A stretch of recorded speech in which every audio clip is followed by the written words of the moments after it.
Hello, welcome. My name is Daniel Green from Jaffurs Wine Cellars. I'm looking forward to sharing a nice meal with all of you folks who are coming to the dinner we're going to have on January 27th. So here I am today right now at kind of the mecca of Syrah and Santa Barbara County. This is the top of the ZV block at Bien Nacido Vineyards in Santa Maria. So you're currently looking at the Jaffurs block here. And right next door to us, we've got other famous, the Bien Nacido folks have their own. Sine Qua Non has one right next to ours. So these are all the rows. We are currently, obviously being January here, we're in dormancy. You can see that all the shoots have not been pruned yet. So the pruning will probably take place in about the next 6 weeks. You can see down the rows though, we have started to plant some cover crops, which we do every other row and rotate those throughout the year. All right, as we walk down the rows here, I want to give you a little history of Jaffurs, and it kind of feels like you're giving a nice history of the vines too. So see the thick old cordon on this bad boy, and this Syrah vine's been here now for about 30 years. Jaffurs has been around since 1993. It was patched by Craig Jaffurs. So we are now really 94 being the first vintage. We're kind of moving on towards, what is this year, 28 now in the Jaffurs vintages. So very similar to the age of this vine, so I'd like to think that my cordon, in terms of the structure of the Jaffurs, is just as thick and sturdy as this particular cordon is. We are always been a Rhone house, so making Syrahs has been our thing. So we make 6 different kinds of Syrah, but obviously all the Rhone varietals. We'll show you the Viognier block as well next. Part of the beauty, though, comes from just the magic of being at this elevation with this amount of wind, with this amount of sun exposure, allows for a beautifully balanced kind of a wine that's got the best of both old world and new world, where we have a lot of new world sunshine and explosive fruits coming from the Syrah, but then also a ton of acidity and backbone and tannin, which really gives this structure to age gracefully.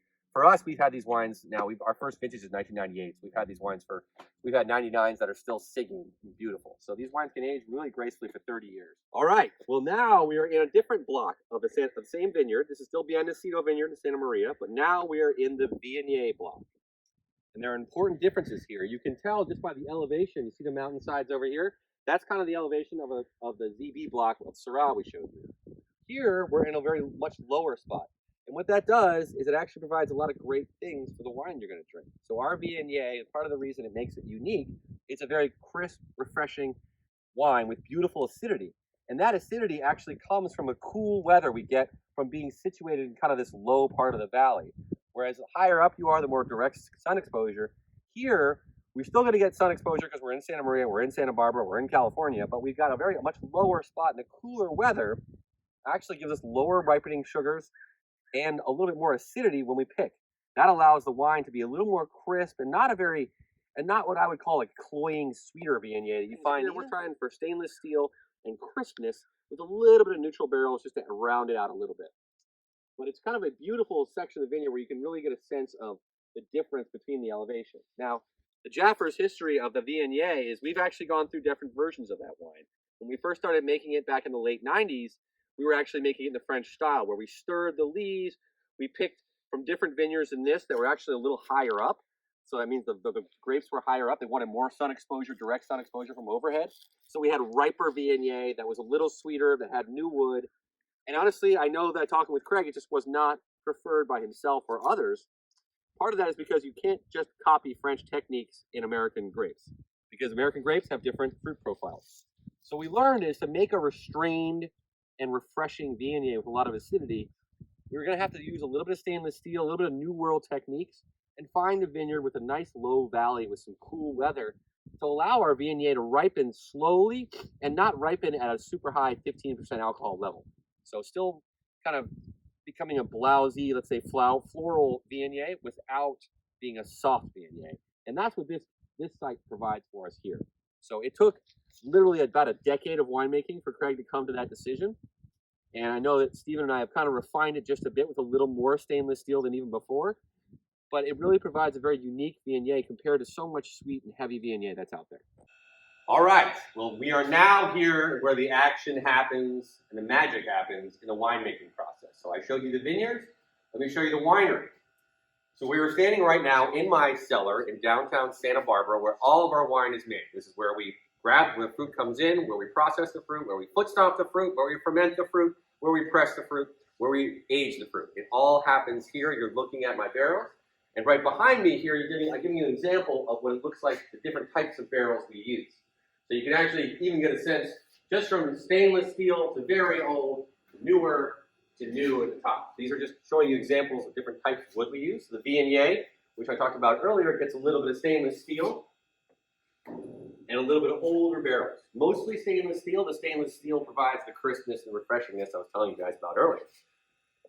But I also wanted to emphasize here as I stand in this cellar that if you want to come reach out and touch these grapes, all this action happens every year between August and November, sometimes December, depending on how late it is. But that just gives you a sense that we do it all here in Santa Barbara. So you want to reach out and actually touch these grapes that you're going to be drinking tonight, you can actually see them being touched and processed and sorted through and looked at and examined and tasted here in the winery in Santa Barbara. I encourage everyone seeing this video to come on in and take a taste of the grapes as they appear right in front of you. So it makes it beautiful. We're a small winery. I have help here. I've got my winemaker, Stephen Syrah, my beautiful filmmaker, director, who is holding the camera here, Marissa Schoonover, who's critical in making sure each wine is taken care of. Okay, so here we are at another section, important section of the winery, which I hope reflects some of the differences in winemaking you'll find at Jaffurs Wine Cellars. So these are big, tall tanks, which we very rarely use.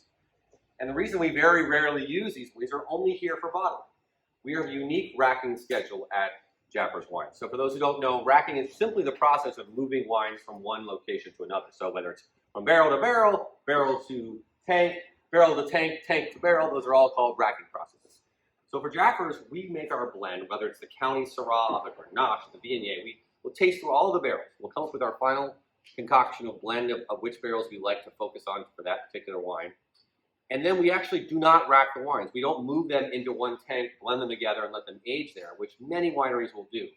We refuse to do that because we've actually found from experimentation, I talked with Craig about this, that he tried that in the kind of the late 90s, but we decided we liked it better if we let them sit in the barrels and age on their own before we combine them before bottling and let them sit for a little bit before bottling. That gives the wines a little more depth when they age in their own barrels for longer periods of time. And it's something that gives the Jaffurs wines, I think, a little more complexity that kind of melds with the rich fruit that comes from the Santa Barbara sunshine.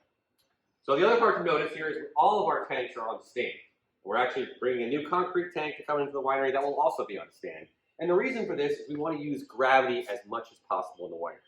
For those who've heard of gravity flow wineries, gravity is the gentlest process we have for moving wine from one vessel to another, and it also is the least likely to include a bunch of air and oxygen into the wine. Oxygen into the wine is something we manage very carefully because we don't want our red wines to age prematurely or our white wines to oxidize prematurely. So all of this is made possible by gravity that we can use from our simple looking stands here, which trust me are actually not simple either in expense or in the bill. Jaffurs and I have been very much partnered together. He really just wanted to surf a little more, so I kind of took over the day-to-day activities here about 6 years ago. But in general, we're very aligned. We are making wine in a new world facility with old world wine techniques to create something different. So I'm not trying to farm the wines to make a European style wine, but I'm using techniques from Europe and from ancient Europe really to, let's say, refine the wines of Jaffurs, still with gorgeous flowing fruits and very much California sunshine, but a little more structure, a little more nuance, a little complexity and savoriness to the wines, and acidity to my white wines. So I hope you guys can all enjoy, and I want to re-emphasize to you all that, again, all of this is done downtown right in front of you in my tasting. I look forward to seeing you there, and I hope you enjoy the meal. Thank you.